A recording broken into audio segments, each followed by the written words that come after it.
Donc c'est le fil. Donc Dieu dit fille, mais il voit le fil. Quand il s'agit d'un garçon, c'est le S qui vient ici. On parler de plusieurs cordes. Il ne va pas se voir. Donc tant qu'il y a des fils à l'église, pour marcher sur les traces d'un père, la corde ne va jamais se rompre. Alléluia. Est-ce que quelqu'un me comprend?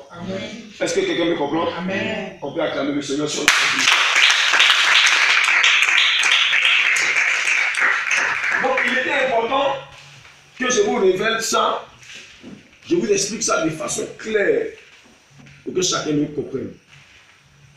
Donc quand il parle de la révélation des fils de Dieu, c'est l'ensemble des garçons et des femmes. Amen. Amen.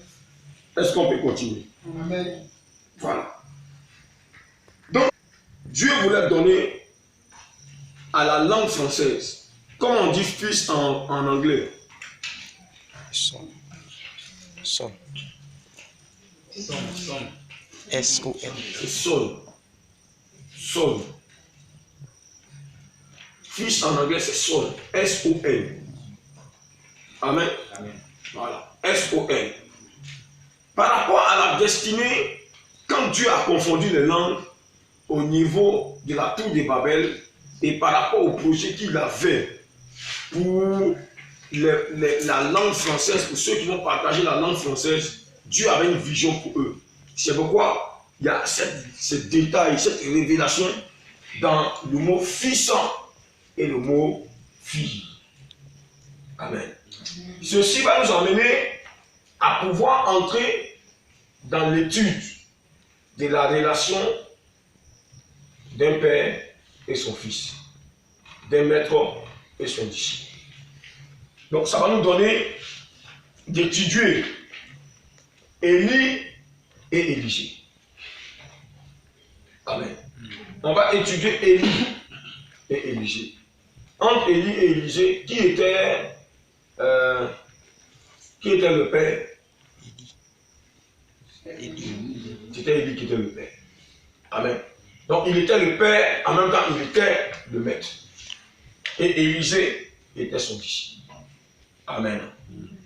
Ça va nous donner aussi d'étudier Élisée et Géasi.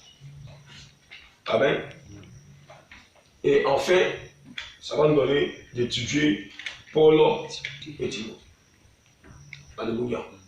Voilà les trois parcours qu'on va avoir. Mais ça ne va pas nous empêcher de parler aussi pêle-mêle de certaines personnes qui ont véritablement vécu comme père et fils, maître et disciple. Amen. Ok. Donc, ceci étant, nous allons parler de Élisée et Élie.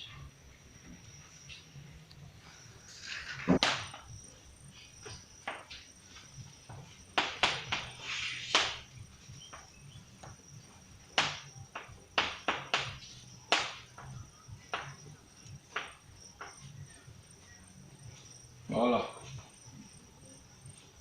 Donc, étudions Élie et Élisée. Donc, on va aller à partir de... On va prendre ensemble